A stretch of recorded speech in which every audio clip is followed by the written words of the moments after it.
Hi guys, welcome back. I am Nick. This is Casciotti News, your only internet source right now to provide you a diverse opportunity of opinions from our Libertarian in California, Angela, our Republican in Texas, Matt, and our Green Party person, Joe, in Idaho.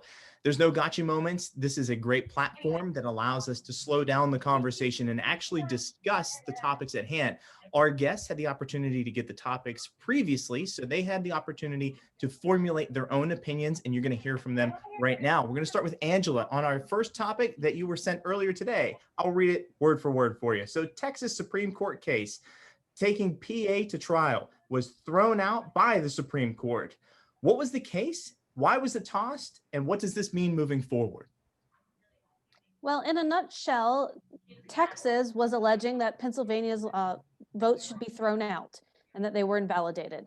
The problem with this lawsuit, before you even get into whether or not they met the burden of proof to prove their allegations, is that Texas doesn't have standing to sue over something that happens in Pennsylvania that doesn't really have much to do with them. Same as if you're driving down the street and you see someone chop down a tree and you're like, I can't believe they did that. You can't sue on behalf of the tree or the property owner. It's got nothing to do with you. You just witnessed it.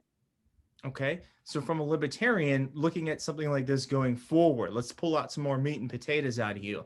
Does this set a precedent going forward that states won't be able to take their disputes to the Supreme Court? Oh, no, states can take their disputes to the Supreme Court.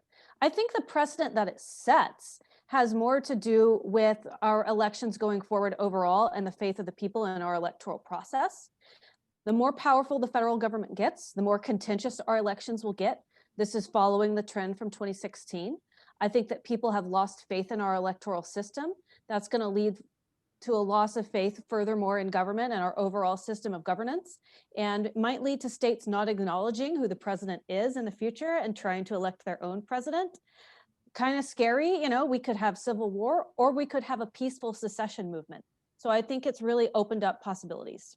Matt, you're in Texas. Is the vibe down there any different than it was maybe a week ago based upon the election results and the Supreme Court tossing this? Texas is one of the largest states from a population and a landmass perspective, and I love Texas. I moved back here from California, but they have an ego to go along with it. And the fact that they thought that they could just sue on behalf of Pennsylvania is beyond me. In general, the state of Texas is extremely I guess they're extremely both ways, right? So they are extremely liberal in the cities and they are extremely conservative outside of the cities. And that's very apparent by Dallas County, by the counties with Austin and Houston. So it is a little bit, it doesn't really matter to the people of Texas per se. This all comes down to a bunch of politicians that are trying their last ditch efforts to get this president elected. He's lost. The Electoral College has all but certified it at this point. We need to move on and let it go. And I think that this is a big blow to Trump and to that whole lawsuit. And I'm candidly, as the conservative, I'm happy to see it. We need to move forward. I don't want to see division in our states. We are the United States with one president. That next president is Joe Biden, and we need to get behind that and we need to support that. Joe, how do you respond to Matt? The suit in itself set a real bad precedence as far as states' rights go. The idea that Texas can sue Pennsylvania based on the way Pennsylvania wants to do business is really ludicrous on the face of it. Pennsylvania has its own responsibilities. It takes care of the way it takes care of business on its own. Texas does the same thing. Idaho does the same thing. Just because certain states didn't like who won, that's not justification to go around trampling over the rights of other states and by extension, individuals. The idea that Texas even considered this sets a real bad precedence as far as states' rights go and individual rights. And I'm really glad the Supreme Court shot it down in the expedited manner in which it did. Angela, based upon the appointees from President Trump, are you surprised with the results of the Supreme Court? I'm really not, for two reasons. One, it was just done procedurally the wrong way. You have to follow the law and you have to do things a certain way in order to get your lawsuit, or your appeal accepted. So if you don't follow the law, it's not going to work out. And two was, I get that there's conservative Supreme Court justices, but they're not literally Donald Trump's puppets.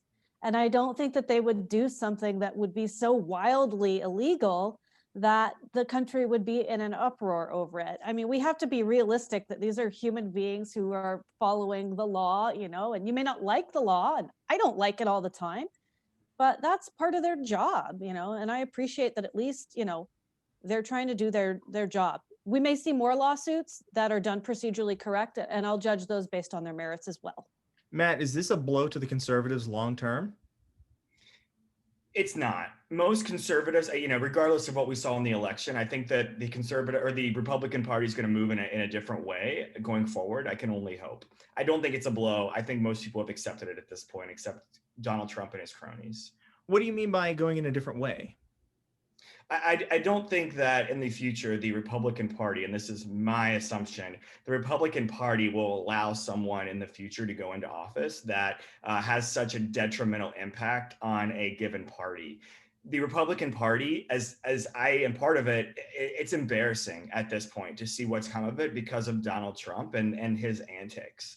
And so I find it really hard to believe that after we are finally finished with all of this chaos, that they will let this happen again in 4 years. I hope I'm not wrong, but we'll see. Joe, are you at all surprised with Trump's bombastic attitude throughout this election process? Oh, not in the slightest. Trump's being Trump.